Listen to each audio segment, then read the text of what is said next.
Lugares con rostro, habitados de memorias. Deseos, signos, palabras, secretos, rincones, recuerdos.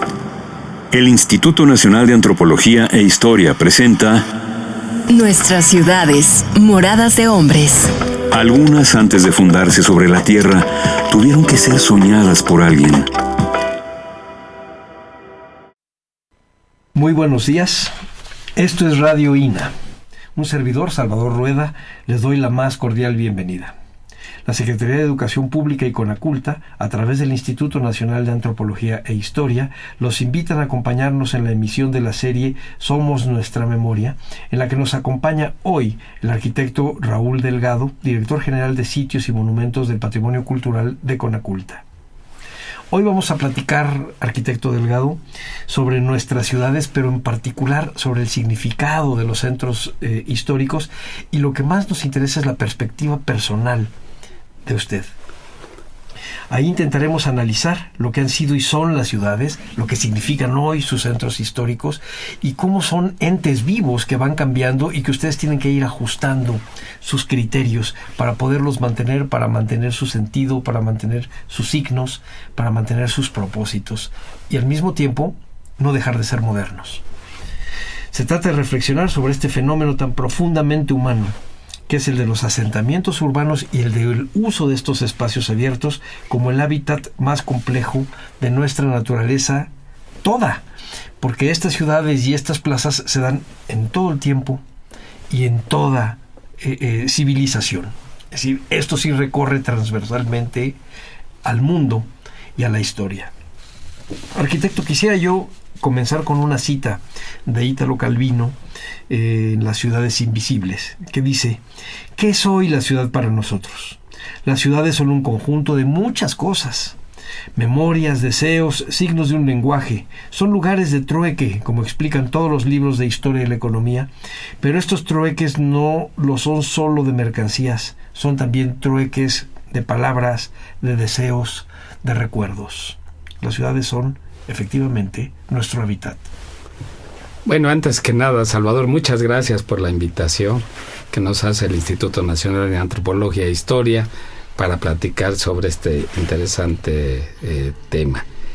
Efectivamente, yo creo que la ciudad pues es un hecho histórico. Antes que nada, es un hecho humano, es una categoría histórica. Inclusive las categorías económicas tienen su dimensión histórica. No las podemos comprender de otra manera. Es desde luego también un hecho social, un objeto, un producto de la historia.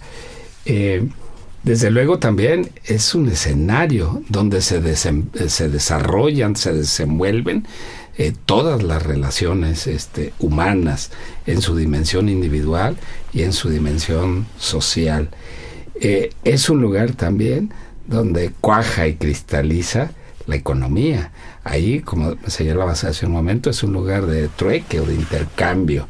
El intercambio pues de todas las mercancías, inclusive el suelo mismo es una mercancía. Ahí no solo se intercambian, se valorizan también, se evalúan. Inclusive se toman algunos objetos y se simulan como naturales. El hecho de que haya relaciones humanas que se despliegan en ese escenario, en ese gran teatro, que además tiene también una dimensión que es el tiempo, es el espacio correlacionado y matrimoniado íntimamente con el tiempo. Nosotros vemos inclusive desde la formación de estas ciudades que devienen del siglo XVI y que son principalmente ciudades capitalistas, cómo inclusive se desarrollan vertiginosamente. En el siglo XX, la Ciudad de México en los años 70 creció a razón de 10 metros cuadrados por segundo, en una urbanización improvisada que como hormigas o como insectos que se comen los árboles en una noche. Hay una transformación natural. Aquí también, en una noche se construían calles, pies de casa. Las mujeres participaban en una urbanización, un proceso de construcción de ciudad muy, muy acelerado. Los fines de semana y en las noches se hacían cosas. Entonces, pues la ciudad evoluciona así de una manera muy acelerada, a veces incontroladamente. En la ciudad también de desarrollarse todas estas relaciones y de intercambios humanos y sociales, pues también se desarrolla toda la magia del dinero.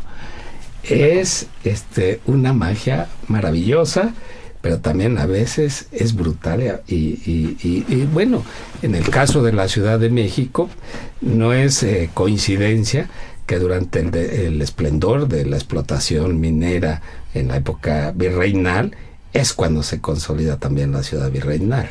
Pero eso sí es una característica de todas. Decía Brodel que la civilización moderna vive la doble tiranía de la ciudad y del dinero. Arquitecto, déjeme regresar tantito a algunos de los temas que está usted tocando. Decía que en las ciudades algunos objetos se simulan como naturales. ¿A qué te refieres? Bueno, mira, por ejemplo, tenemos productos que parecen totalmente naturales. A mí me ha asombrado una respuesta de un niño cuando en la escuela, en la edad preescolar, ¿no?, le preguntan que de dónde viene la leche y él dice que del Tetra Pak, ¿no? Entonces él no ha visto jamás una vaca. Y el producto ya no es totalmente natural. Y sin embargo, pues se ha convertido en una mercancía para sociabilizarla y poder colmar necesidades. En la ciudad es el espacio en donde las necesidades están muy presentes y están demandando y reclamando constantemente satisfactores. Algunas necesidades son íntimas y hay que satisfacerlas en ese escenario. Otras son sociales y el Estado como totalidad tiene que suministrar los satisfactores, tiene que colmar esas necesidades sociales. De ahí la creación también de los espacios públicos, de los espacios recreativos, de las plazas, de la necesidad del encuentro social, de la cohesión, ese lugar donde se da la solidaridad, pero también donde se da la disputa. En fin, es pues un fenómeno humano, es un hecho social el tema de la ciudad. No, por supuesto, y además son los lugares incluso donde los sueños o llegan a ser reales o cuando menos se imaginan y se proyectan. Estoy pensando, por ejemplo, todas estas ciudades de los siglos XV, XVI, no en América sino en Europa, en donde se habían pensado para una estructura del cristianismo perfecto. Pero en América también, o sea, cuando se piensa que los pueblos indios se puedan convertir en una ciudad del cristianismo perfecto, porque los indios son almas abiertas y puras. Yo siento que ahí toda la parte esta monástica, que es la contraparte de la urbe, no tiene ningún efecto civilizatorio real, porque precisamente lo complejo de las relaciones sociales y las posibilidades mismas de tener ciudades inventadas y soñadas le ganan en la historia al puro aislamiento. Y a mí eso me llama mucho la atención.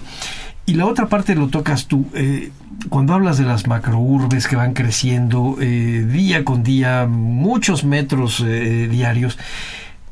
¿No afectó eso a la identidad de la ciudad? ¿No hubo que recuperarla después? Yo creo que la identidad inclusive no es un hecho estático. Yo creo que es un hecho también dinámico.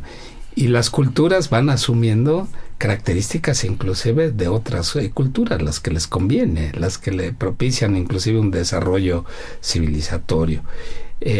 Es cierto también lo que señalas como escenario de la construcción y del afán de cristalizar esos sueños y esas utopías. Aquí me recuerda el análisis que hace en su momento don Silvio Zavala y después Guillermo Tovar sobre la utopía del siglo XVI y cómo se pretende cristalizarlas en la ciudad, y se organiza el espacio, se hace la plaza centralmente y se articulan los edificios del poder, de la administración, de la iglesia en el entorno, buscando ese equilibrio y organizando el espacio para organizar de mejor manera, más armónicamente, también esas relaciones sociales. Desde luego, esta identidad dinámica tiene que ver también con cada momento. Claro. Definitivamente, algunas formaciones sociales son destruidas o desaparecen porque se van reconvirtiendo y aparecen nuevas formaciones sociales. Por eso tenemos también pues una ciudad encima de la otra. Es el caso de la Ciudad de México. Subyace allá abajo la ciudad prehispánica y encima la de los primeros tiempos con el contacto de la cultura occidental grecorromana, y más arriba pues ya la ciudad de la consolidación económica virreinal y la época del florecimiento y bueno, es la época de la construcción de los palacios que quedan arriba inclusive de los primeros edificios que prácticamente se hundieron y luego sirven de cimiento para los que están encima, y cada uno encerrando, cristalizando allí, congelando sus propias tecnologías. De allí también el celoso resguardo de todos esos referentes, porque están llenísimos de información, ¿no? No, bueno, por supuesto, y eso me hace recordar que no fue casual cuando se funda el INAH, en el decreto del 22 de diciembre del 38, que lo que se está buscando es el resguardo del tesoro del subsuelo en el mismo año en donde el otro tesoro del subsuelo son las minas y el petróleo. O sea, hay una idea del Estado de que es dueño de eso, y no solamente de lo que puede convertirse inmediatamente en mercancía, sino esta otra parte valorativa que es la conciencia y que está bajo nuestros pies. Y el otro asunto que me hizo pensar ahorita cuando estabas platicando de las ciudades que se van formando en base a una idea, en el caso de los occidentales de las utopías cristianas, bueno, Ginebra, que es una, y Nueva York nace de una imagen que se podía tener de una ciudad pues nueva, como si fuera holandesa, y que cambia totalmente. Las identidades de ese Nueva York no tienen nada que ver con las de hoy y nada que ver con las de, por ejemplo, del cuento de Borges, de Ampón, que es y de los pleitos de las pandillas. Efectivamente, todo esto va cambiando y va dándole un rostro a las ciudades que son totalmente distintas. Sí, en verdad, yo creo que este fenómeno interesante pues sigue siendo enigmático y misterioso en muchas cosas, y tiene ciclos como pues la leyenda el mito griego de la roca de Sísifo, que va subiendo la piedra, va construyendo, va venciendo la resistencia hasta llegar a la cima. Y en ese momento la piedra se desliza otra vez por su propio peso, él cae otra vez al nuevo valle y vuelve a iniciar ese esfuerzo, pero ya enriquecido también, en un trabajo que aparentemente parece inútil, pero que va acumulando experiencias, y se vuelve un ciclo constante, ¿no? Quizás Sísifo es el trabajador incansable, aunque haya laborado en los infiernos, ¿no? Sí. Entonces, la construcción de las ciudades, pues es un poco como la roca de Sísifo, ¿no? Hay que estar reconstruyendo día a día sobre la ciudad. De allí que son organismos vivos. A veces se enferman y desde luego no está separado del resto de la ciudad, aunque la ciudad originaria del siglo XVI en México pues está constreñida a unos cuantos kilómetros cuadrados, pues hoy en día se ha convertido en una ciudad de 60 kilómetros de diámetro. Sin embargo, sigue habiendo una interacción entre el centro y toda la periferia. Por muchas razones, desde administrativas, de ser el centro del lugar simbólico y acudir allí a hacer todo tipo de reclamos, de exigencias, que son legítimas, como legítimo también es el resguardo de esos referentes por el valor documental, informativo, histórico que tienen. Pero no deja de haber esa interacción. Y decía yo que a veces se enferman también las ciudades, porque el centro estuvo densamente y intensamente ocupado en tiempos prehispánicos. Esa ocupación fue gradual. En tiempos virreinales, lo mismo. Y pues, según los especialistas, llegó a tener por arriba del 250,000 de habitantes, de ciudadanos, viviendo en esos pocos kilómetros cuadrados centrales. Hoy en día no llegan a 35,000 personas, según la última, en este momento, los que viven ahí, según datos de la doctora Alejandra Moreno Toscano, y ahora como autoridad del centro histórico. Esto nos da cuenta también pues de un desequilibrio en las funciones de la ciudad. Es decir, si tenemos muchos habitantes, pues tenemos también muchas necesidades humanas. Entonces el comercio es de otra naturaleza, es más bien el comercio doméstico. Las relaciones sociales son también principalmente relaciones personales. Y de ahí que pues hoy en día muchos cascos construidos de antiguos palacetes, casonas, inclusive casas populares, pues están vacíos. Vecindades, sí. Y las vecindades, la vivienda colectiva, que se resolvió en algunos momentos de la historia de manera interesante y con espacios suficientes, y nos sigue presentando a los urbanistas y a los arquitectos pues un desafío. Yo creo que equivocadamente buscamos la casa mínima, pero por los costos, cuando en realidad deberíamos aspirar a la casa máxima con el costo mínimo. Es el desafío, y cada día buscamos casas más pequeñas. Allí los créditos son casas para 42 metros cuadrados que se vuelven espacios insufribles, por supuesto, inhabitables. Entonces por eso la gente no ocupa el centro, además de que el suelo ha tenido otro costo, tiene una infraestructura importante que cuesta. Ahí tenemos un desafío para el centro histórico, volver a ocuparlo otra vez con mexicanos, con ciudadanos, y volverle a dar esa dimensión humana, para no irse a la dimensión de la megalópolis, ¿no? Donde pues uno se siente hormiga fuera de escala, ¿no? Yo no sé, no conozco Shanghái, pero no sé cómo se sienta uno en Shanghái, ¿no? O en Tokio, en el centro de Tokio. Yo creo que ese no es el camino. Creo que tenemos que regresar a una ciudad más armónica, más equilibrada, de escala más humana, y tenemos allí infraestructura del pasado, que es un capital que está muerto y que puede vivir y que puede tener otra dinámica, visto desde el punto de vista capitalista y de los negocios, ¿no?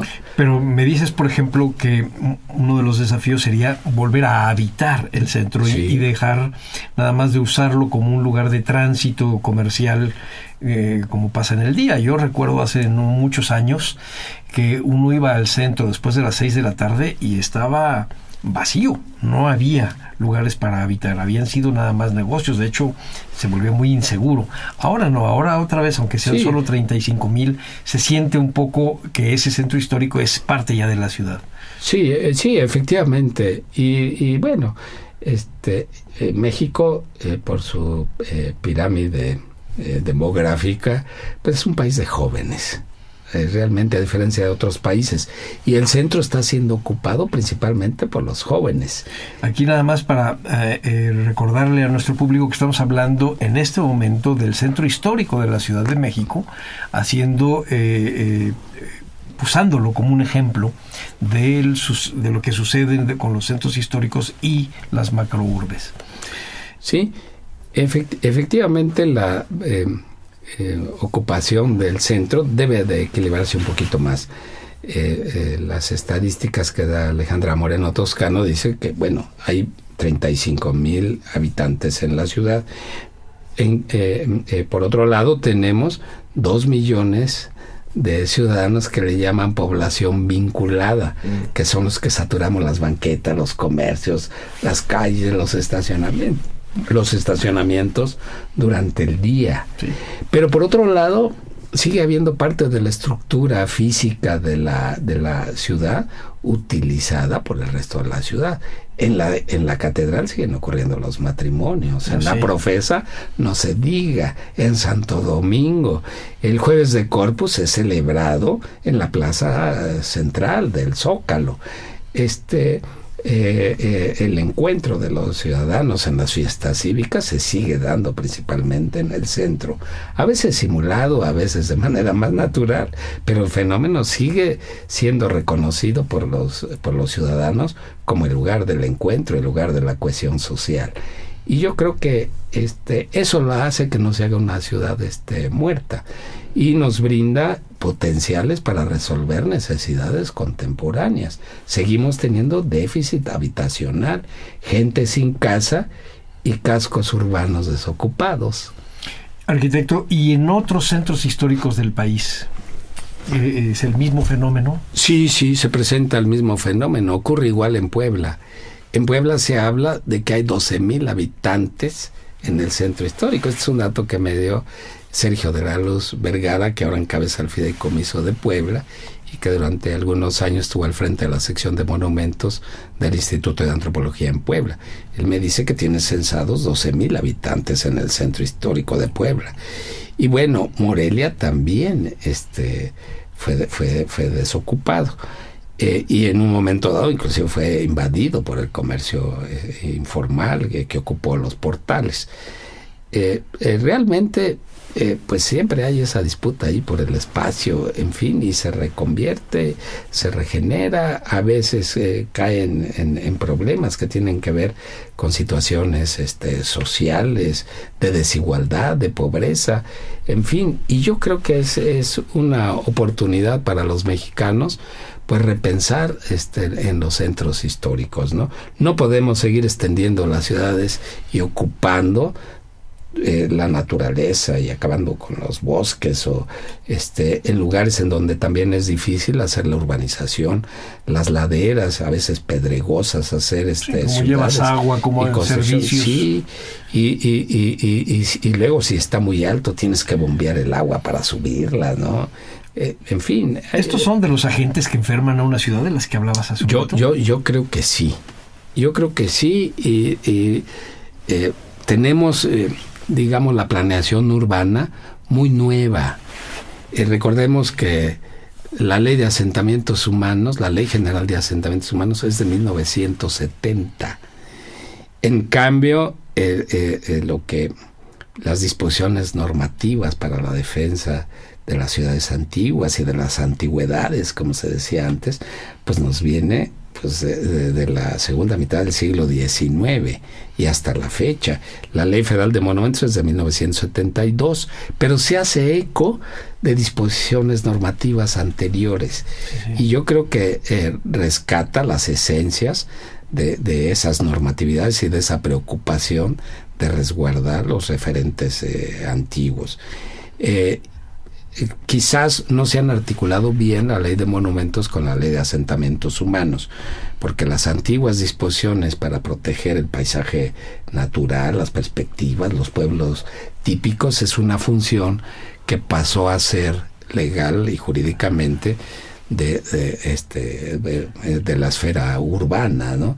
Pero inclusive la Ley de Asentamientos Humanos tiene por lo menos unas 30 o 27 invocaciones a los centros históricos. pero digamos no se relaciona con la ley de monumentos, que habla de zonas de monumentos históricos. Claro. Y digamos, bueno, la ley de monumentos ya no toca el paisaje natural. Y nos encontramos con los pequeños poblados frágiles, muy vulnerables, que no están resguardados, claro, ya comidos por la ciudad, en su paisaje. Sí, ¿cómo no? O la entrada, la zona de recepción a un poblado ya con actividades urbanas. Resulta que es el taller mecánico o el taller de talacha o la venta de no sé qué, y no es el lugar digno. Ahí también hay un desafío, porque algunos de estos conglomerados urbanos todavía tienen alguna actividad rural. Yo recuerdo, la Toscana italiana inclusive subsidian a los campesinos para cuidar el entorno y el paisaje, y son subsidiados y tienen actividad económica, y al mismo tiempo cuidan la ciudad porque es una mercancía para el turismo y el turismo cultural, ¿no? Y perfectamente legítimo. Y entonces cumplen funciones de tener ingresos económicos, mantener la ciudad y mantener viva los referentes también, y vivir ahí en el lugar. Hay sitios en donde pues la ciudad artificiosamente, la ciudad antigua, se hizo solamente para el turismo. Es el caso de Toledo, que tiene su muralla, pero la ciudad la cierran con llave en la noche. Sí. Y en el día, bueno, está llena de actividad turística. Ese es otro extremo, ¿no? Pero yo creo que en México hay la gran oportunidad de repensar nuestros centros históricos, resolver necesidades contemporáneas, que esa solución se da precisamente en ese escenario, en ese espacio, en esa relación espacio-tiempo, y aprovechar las experiencias que hay en todo el mundo, y no cometer algunos errores o algunos desaguisados, y aprovechar lo bueno que se ha hecho en el mundo, ¿no? ¿Y lo hemos hecho? Yo creo que sí. Yo creo que el Instituto de Antropología, a partir de 72, que se promulga la ley federal y su reglamento 2-3 años después, en 75, pues se produjo la tutela federal, que no era federal, que es casi central, de las zonas de monumentos históricos, y gracias a eso pues se tienen con tutela fuertemente realizada, pues es más de 60 ciudades. Uh-huh. Hay 60 o 59 decretos federales, pero además eso ha producido tiene un efecto multiplicador, porque muchos ayuntamientos pues se preocupan también por tener su zona monumental, su centro de protección en buen estado, muy bien. Sí, hay algunos poblados en donde aspiran y emulan también a hacer su protección. Yo recuerdo ahora en Iguala, que está en el fenómeno de estos últimos tiempos. Bueno, a pesar de eso, ya hay un grupo de ciudadanos que quieren resguardar el centro, donde están los portales, donde estuvo la casa de José Magdaleno Campo, que confeccionó la bandera del ejército trigarante, sí. Y que ese lugar es donde hoy está el monumento a la bandera en la ciudad, y es una plaza relativamente nueva. Se configuró en la administración de Adolfo Ruiz Cortines, pero quieren proteger el centro. Y bueno, hoy en día el instituto ya no puede estar protegiendo federalmente, pero lo puede hacer el ayuntamiento. Se tendrá que recomponer primero el ayuntamiento y prestar oídos a los ciudadanos que quieren recuperar su centro. A veces, arquitecto, yo he visto ejemplos de pueblos mágicos que la intención es muy buena, la voluntad es buena, pero las ideas son malísimas. Y acaban haciendo una cosa muy distorsionada y no realmente de protección de la memoria. Ese siempre es el riesgo de que no haya gente especializada, sí, como ustedes para hacer este tipo de trabajo. Así es. O a veces de mal gusto. Yo recuerdo alguna discusión en la escuela de conservación donde conocimos, tuvimos hecho tuvimos conocimiento del hecho de que Ricardo Legorreta iba a intervenir el antiguo convento de niñas para convertirlo en pues un centro cultural y de reuniones para los banqueros y para los industriales. Entonces decían, bueno, entonces ¿para qué estamos los restauradores formándonos aquí? Entonces recuerdo al maestro Homero Martínez de Hoyos, que nos dijo, bueno, pero lo va a hacer con buen gusto. Y finalmente ahí están los resultados. Ricardo Legorreta no era un restaurador, pero fue respetuoso con el convento y sin embargo hizo aportaciones creativas, y inclusive el antiguo colegio de niñas tenía intervenciones muy desafortunadas y las corrigió. Claro. Y hoy en día convive dignamente con el templo y con el centro de la ciudad.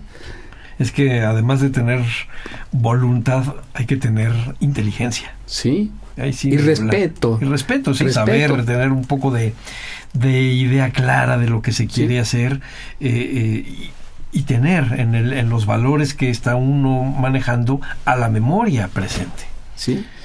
En fin, ¿qué es lo que mata a una ciudad? Esto lo ha tocado usted 3 o 4 veces, arquitecto. ¿Qué es lo que mata a una ciudad? Pero tenemos los ejemplos de las ciudades prehispánicas, tenemos por supuesto muchas conjeturas de las ciudades mayas que se acaban con la guerra, pero ¿qué es lo que mata realmente a una ciudad, cuando menos en tiempos modernos? Pues quizás sea cuando se pierde esta función de brindar los satisfactores a los ciudadanos, o hay una destrucción de la formación social, por razones a veces pudieran ser naturales, algún fenómeno natural, o podría ser también porque el desarrollo civilizatorio se dio de otra forma y buscaron otro sitio, y hay un abandono de la estructura que además tiene una enorme acumulación de trabajo y que puede ser reaprovechado para la formación de una nueva ciudad con una nueva formación social, o un hecho político poderoso, ¿no? En el caso de la Ciudad de México, bueno, pues se destruye la formación social antigua, azteca, mexica, y se construye una nueva sociedad por la vía de la conquista, ¿no? El mismo nombre, las piedras viejas, pero ya la ciudad es distinta. Sí. Y en otros momentos pues desaparece la ciudad por fenómenos naturales. Es el caso del Vesubio sobre Pompeya, ¿no? Entonces hay una destrucción completa de la ciudad. Otras porque ya no se colman las necesidades y comienza una migración, ¿no? Si no resolvemos las necesidades humanas y sociales en ese escenario, que es para eso, pues pierde sentido, ¿no? Entonces hay un abandono de la ciudad. Y quizás en los nuevos tiempos, por los nuevos fenómenos económicos, los de la globalización y los de la desmedida codicia y la especulación urbana, ¿no? Y la falta de instrumentos para enfrentarla.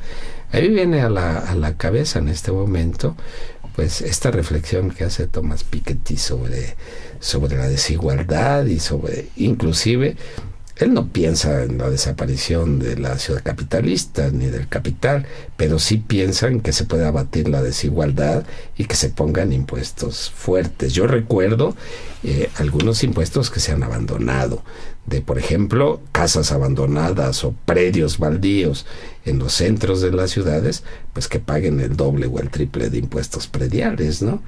De tal manera que ese terreno pues esté ocupado, que no sea un terreno de engorda de capital o de especulación, ¿no? Aprovechándose pues de toda la infraestructura que se le inserta la ciudad. El centro histórico de la Ciudad de México pues no solamente tiene las líneas del metro, del metrobús en cuanto a transporte, ¿no? Pues hoy en día tiene ciclovías, pero además en los nervios, en las venas de la ciudad pues tiene fibra óptica, ¿no? En algún momento inclusive se pensó en la instalación de gas natural para abastecer todos los predios, lo cual además nos había ocurrido el fenómeno de Guadalajara. y si no hay un control muy estricto de los estándares de seguridad para una instalación así, pues mejor no hacerla, ¿no? Y se omitió, pero el centro histórico está muy pretechado de infraestructura, entonces quizás no se vale la codicia para estar esperando mejores momentos para una multiplicación de capital, porque en tanto también corremos el riesgo de que pues desaparezca una parte del centro, ¿no? En fin, yo creo que son muchas de las causas, habría que analizar quizás caso por caso de por qué pueda desaparecer una ciudad. Sí, porque mueren, sí. Sí, y por el otro lado también reflexionar sobre los fenómenos económicos contemporáneos que se dan en todo el mundo. El abandono de la vivienda en el centro histórico ocurre en todo el mundo, ¿eh? No es un fenómeno exclusivo de México, inclusive en Oriente existe este fenómeno, ¿no? Bueno, antes de continuar, quiero recordarle a nuestros escuchas que estamos platicando con el arquitecto Raúl Delgado, director general de Sitios y Monumentos del Patrimonio Cultural de Conaculta, y estamos reflexionando sobre las ciudades en el presente, en el pasado, y ahorita le voy a picar la cresta para que proyectemos, para que conjeturemos cómo serán las ciudades del futuro y cuál será también el destino de los centros históricos, de las plazas, y a las plazas públicas. No son lo mismo hoy, en donde hay tanto centro comercial con tantos atractivos, que las plazas cívicas de hace unos años. Arquitecto, vamos a empezar a imaginar cuál sería el futuro de ciudades como la Ciudad de México, como esta megalópolis. Yo pienso en Toluca, por ejemplo. Yo la conocí hace medio siglo y era una pequeña ciudad de proporciones humanas, rodeada de pequeños poblados campesinos, con su traza todavía virreinal, la iglesia, el panteón, con sus tradiciones. Vas hoy y la especulación inmobiliaria se los comió a todos. Ya no reconoces un pueblo de otro. Ya Toluca se hizo tan grande que parece una extensión de la Ciudad de México. ¿Qué puede pasar con estas ciudades? ¿Qué puede pasar realmente en el futuro inmediato, en relación además con la identidad y la memoria? Bien. Yo creo que es muy interesante la pregunta. Podría ser inclusive el cuid de este asunto, ¿no? Yo recuerdo, me viene en este momento a la cabeza una reflexión de un profesor de urbanismo que nos decía, allá por los años 70, finales de los 60, el fenómeno urbano en la Ciudad de México es como hubiera caído un meteoro en el centro, y sus efectos se dejan sentir a por lo menos 350 kilómetros a la redonda. Y es cierto, la ciudad centralizada en el país, donde se concentraron los centros de educación, los centros de investigación, las industrias, las comunicaciones, y basta ver un mapa de la República Mexicana de aquellos años, de la segunda mitad, de principios de la segunda mitad del siglo XX, y todo se concentraba en la Ciudad de México. Las líneas de telégrafos, las líneas de teléfono, todavía todo era alámbrico. Las líneas de ferrocarril, las carreteras, todos llegaban a ese centro. Y efectivamente, como si hubiera caído allí un meteoro. Entonces, eso nos explica inclusive la interrelación con todas las ciudades de la periferia, con Querétaro, con Pachuca, con Toluca, con Puebla, en fin, todo lo que estuviera alrededor de unos 350, 400 kilómetros de distancia. Entonces, nos explicábamos de esa manera cómo es que había en aquel entonces transportes a Puebla cada media hora. Después fue cada 20 minutos. Hoy en día creo que es a cada 15 y cada 10 minutos, ¿no? Pero existe esa interrelación. Es un fenómeno urbano por la concentración de oportunidades que había en el centro. Es el momento en que se comenzó a pensar en la descentralización, en un proceso que no concentrara tanto en la ciudad y darle funciones a la periferia.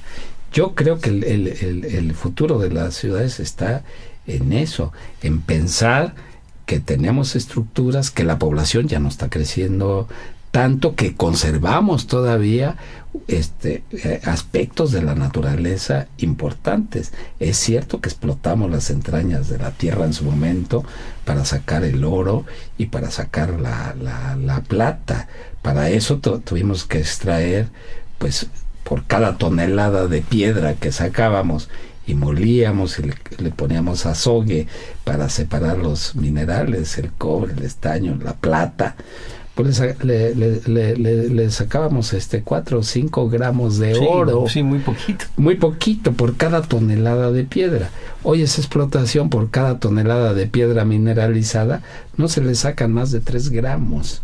Inclusive con unas explotaciones brutales contra la naturaleza, que son los tajos a cielo abierto que te dejan como un cráter lunar. La explotación minera es tremendamente destructiva y brutal. Entonces, yo creo que tenemos que procurar la defensa de la naturaleza en función también del desarrollo de las ciudades. Se han hecho muy poquitos ejercicios, pero que yo creo que cada día los vamos a hacer más. El aprovechar la naturaleza para la energía. En la Catedral de México hay 4 ventanas arqueológicas que dan cuenta de los restos coloniales de la antigua catedral, que ocupaba parte del atrio y parte de la banqueta actual, y son unas pequeñas ventanas. Las vamos a pertrechar con un equipo de deshumidificadores, para bajar la humedad. Tenemos una humedad ahí de casi el 90%, al punto de la condensación y de la lluvia. Y es lógico, porque abajo pues está el antiguo lago de Tenochtitlan, está el nivel que decimos freático, pero en realidad es la composición natural del antiguo lago. Está ahí a 3-4 metros de profundidad, pero ahí está el espejo de agua del antiguo lago. Entonces tenemos mucha humedad. Claro, las ventanas están cerradas con unas placas de cristal, entonces tenemos temperaturas de 40, 50 grados, y bueno, se nos produce una selva ahí en la ventana arqueológica que nadie entiende. Entonces tenemos que bajar la temperatura, deshumidificar la ventana, pero lo vamos a hacer aplicando celdas solares para no consumir un solo watt y que constantemente esté deshumidificándose y tenga un enfriador para extraer el aire caliente y tener un aire de por lo menos unos 23 grados centígrados y una humedad de unos 50 o 60 grados, pero no los 90 por ciento de humedad, ¿no? Pero bueno, tenemos que pensar en esas formas. Además, pues un país de sol, el quinto sol, digo, sí, bueno. Tenemos que conectarnos al sol. Las nuevas ciudades, las nuevas arquitecturas tendrán que conectarse a este sol esplendoroso. Pero eso en todo el mundo, de este país. Va a ser una exigencia. Se firmaron los protocolos de Kioto, hay obligaciones internacionales, pero muy poco estamos haciendo con estas tecnologías que las hubo en para aprovechar el sol en el siglo XIX y que se perdieron, ¿verdad? Yo todavía veo en algunas casas de algunos de los obreros albañiles que ellos enroscan una manguera de plástico en la azotea para que se caliente. Y simplemente así enredada y con esa agua caliente se bañan. En otros usan un viejo bidón de petróleo, que eran los famosos barriles para medir el petróleo, pintado de negro y en la azotea usado como tinaco y se calienta. Y bueno, no vamos a esas tecnologías primitivas. Hoy en día se puede aprovechar de manera más racional el sol. Se han hecho otros trabajos en la Ciudadela. Bueno, se enterró un serpentín enorme de tubos de plástico para enfriar el aire y hacer un equipo de aire acondicionado natural sin utilizar un solo watt. Entonces, yo creo que tenemos que pensar también en algunas tecnologías que sean propias, que no nos hagan dependientes de la programación, de la obsolescencia de los equipos importados. Los equipos de aire acondicionado, como mucho de lo que consumimos, vienen programados con obsolescencia. Entonces, al año, pues resulta que se acabó la garantía del compresor, hay que cambiarlo, resulta que ya cambiaron el modelo, el nuevo compresor no enchufa en la antigua carcasa y acabamos deshaciéndonos del equipo de aire acondicionado. Seguramente a usted le ocurrió con el castillo de Chapultepec y los equipos de aire acondicionado. Entonces, no podemos tener una dependencia así. Tenemos que buscar dentro de la globalización nuevas vías y buscar también cierta independencia tecnológica y abrevando en nuestras viejas experiencias históricas del aprovechamiento racional y muy comedido de la naturaleza para crear las nuevas arquitecturas y las nuevas ciudades. Yeah. Y el reaprovechamiento de los cascos antiguos, que para eso son, para aprovecharse, eran espacios para el hombre, pueden seguir siendo aprovechados. Tenemos que involucrar a todos los institutos de vivienda en los centros históricos. El Infonavit no participa, los institutos de vivienda estatales no participan. Ellos hacen desarrollos de casas a veces muy desechables en las periferias y ocupando espacios que son para la naturaleza. Entonces, sí, densificar las ciudades, pero no hacia arriba, aprovechando lo que está desocupado. Y hacia arriba, bueno, donde se pueda, para concentrar la infraestructura del transporte, de los abastos, de la recolección de desechos, en fin. Yo creo que hay las posibilidades de una enorme creatividad allí. Regresemos un poco a los centros históricos. Ahorita nos platicaba del uso de tecnologías modernas para poder ir limpiando los problemas del Centro Histórico de México, pero son los mismos problemas para otros centros históricos, por ejemplo, para Morelia o para Zacatecas, para Campeche.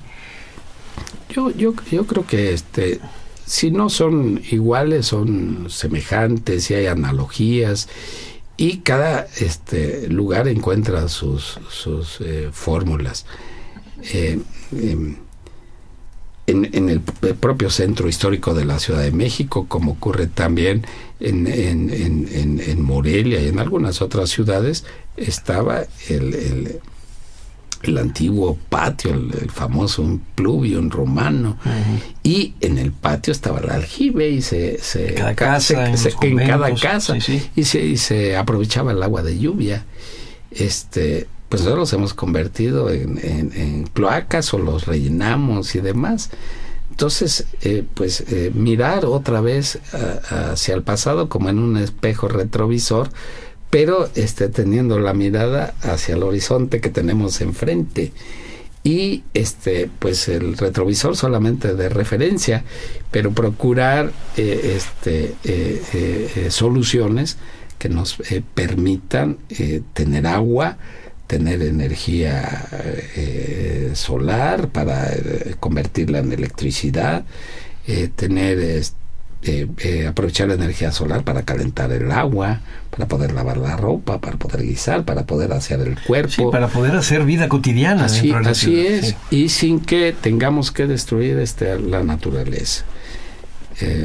Hay ahora algunas gentes que piensan que no debemos restringir el uso del agua, que necesitamos usar el agua para brindarnos confort, y la luz también, la cantidad de electricidad que necesitemos para tener el confort.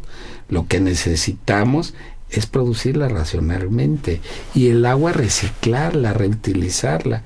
El agua no aumenta, la que está en la tierra es la que está, y lo que hemos hecho es no reaprovecharla. Es ensuciarla solamente. La ensuciamos. Entonces, en pensar en reutilizar 1, 2, 3 veces el agua. El hecho también de tener un rostro digno, de maquillaje, digamos, pues como las abuelitas que se ponen su colorete y su maquillaje para verse bien, inclusive les da alegría también. Bueno, los edificios deben de recuperar su cromática, deben de recuperar su pintura, el color natural de sus piedras y demás. Siempre desde los tiempos prehispánicos aplicamos la cal.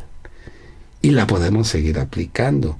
No fue sino hasta después de la Segunda Guerra Mundial que nos llegaron los vinílicos primero, los acrílicos y después una serie de pinturas industriales.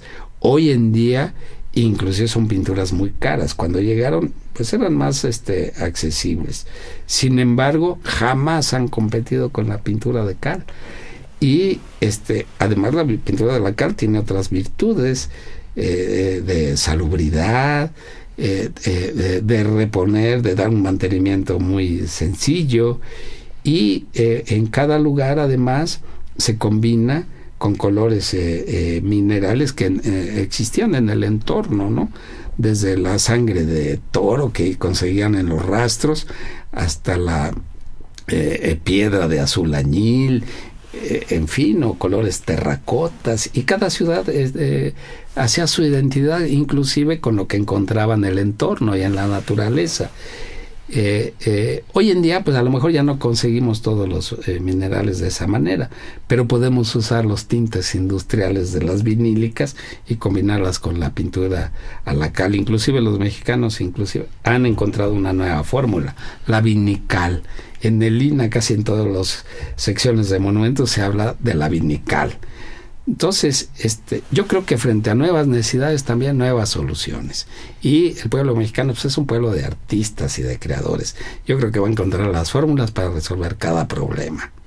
Bueno, pero la principal base es pensar que las ciudades son patrimonio. Así es. Eso es básico. Sí. No solamente son mercancías, son patrimonio. Sí. Y en esto, la idea que usted ahorita nos explica requiere de especialistas que vayan dirigiendo y vayan diciendo exactamente cómo había sido una ciudad para tratar de dibujarle ese mismo perfil.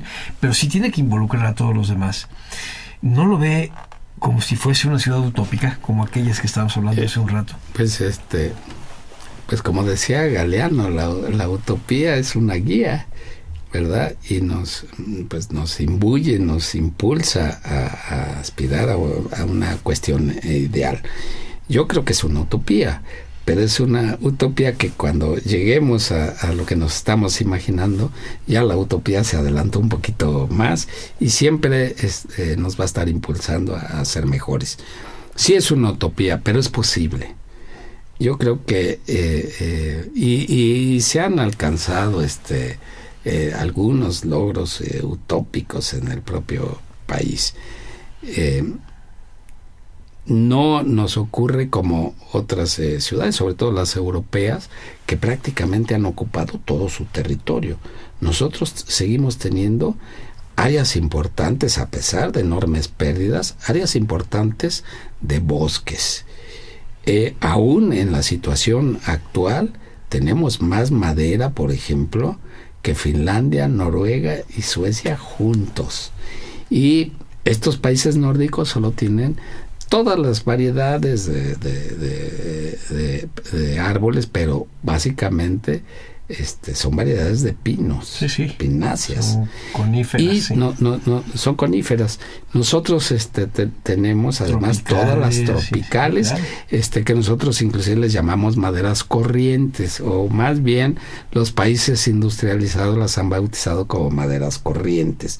¿Por qué? Porque se dan pocas en muchas hectáreas, no son tan no se reproducen tanto, pero tienen cualidades extraordinarias. Algunos de ellas los usan los países industrializados para las propelas de los grandes cruceros, porque son más resistentes. Son muy resistentes. Sí. Les llaman maderas corrientes porque toda la maquinaria que es para la industria maderera pues está hecha pues en los países industriales, en Alemania, en Estados Unidos, en Inglaterra. Sin embargo, está hecha para los pinos. Si la metemos en las maderas corrientes, pues simplemente no sirven esas herramientas y esas máquinas. Se acaban los filos, se rompen las hojas para cortar, pues son maderas corrientes. Sin embargo, hay quien las llama maderas preciosas también. Bueno. Dependiendo, es una cuestión muy relativa. Pero yo creo que tenemos también que volver a la tecnología de la madera. La hemos perdido. Se hicieron puentes, se hicieron edificaciones, buena parte de los entrepisos de las arquitecturas virreinales y aún decimonónicas tenían entrepisos de madera. De madera, bueno, de hecho los entrepisos eran de madera. Y las cubiertas finales también, con sus terrados y muy aisladas y demás. Tenemos madera. Seguimos teniendo piedras, minerales, y tierra, los adobes, en fin. No quiero ser romántico y llegar al pasado, pero en donde esto sea útil para los tiempos contemporáneos, yo creo que tenemos que aprovecharlo racionalmente.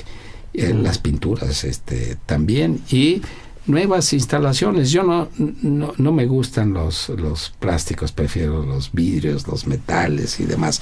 Sin embargo, hoy en día hay instalaciones muy eficientes en plástico y no en cobre, que es muy costoso y que es un material también ya escaso en la tierra. Pero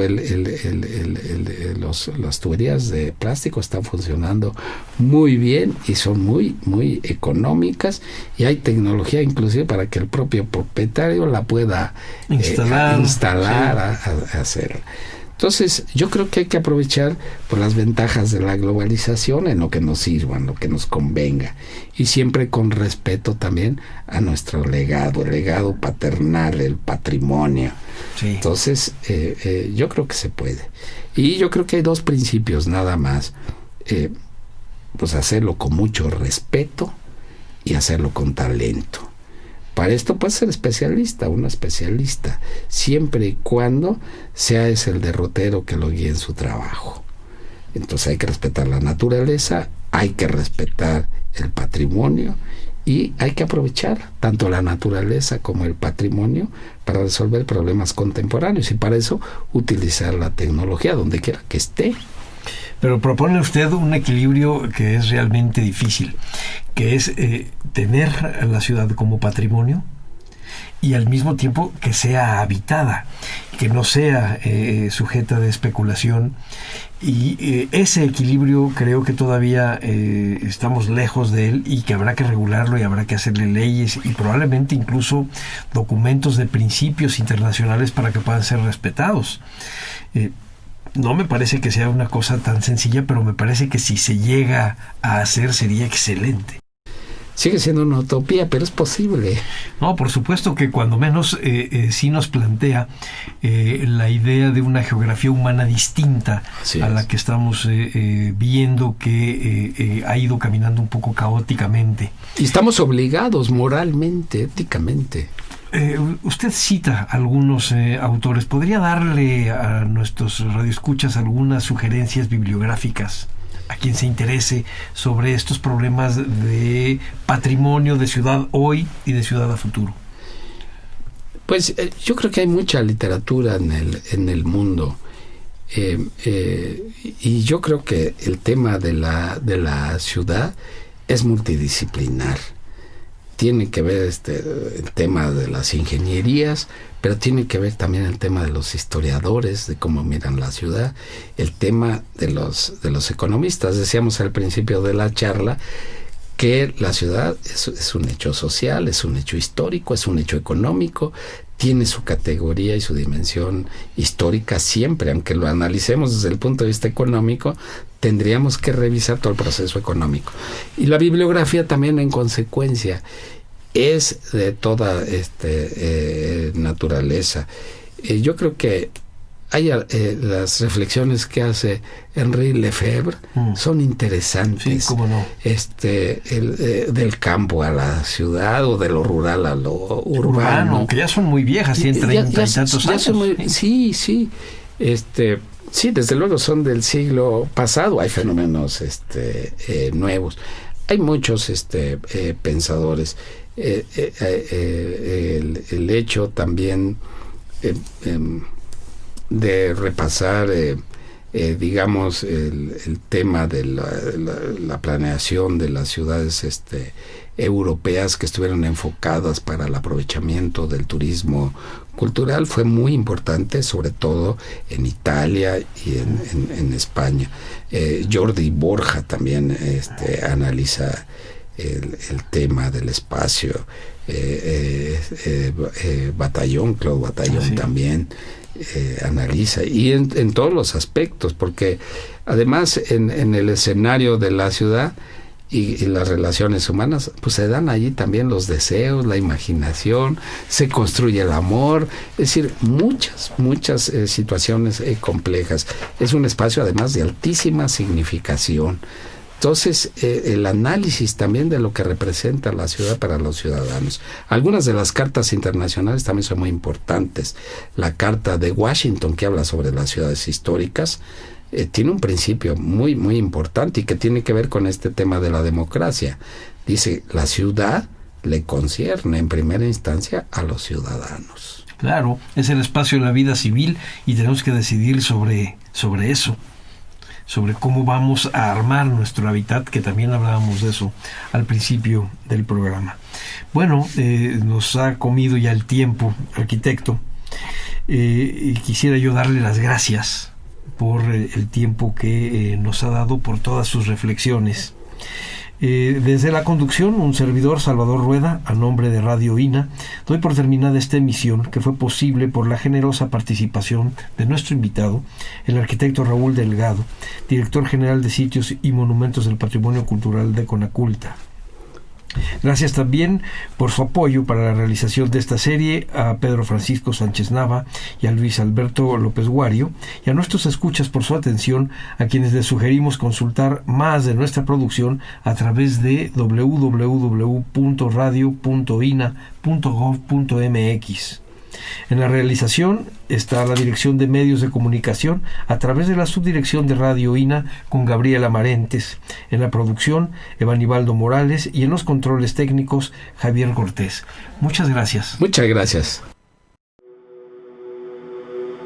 El Instituto Nacional de Antropología e Historia presentó Nuestras ciudades, moradas de hombres.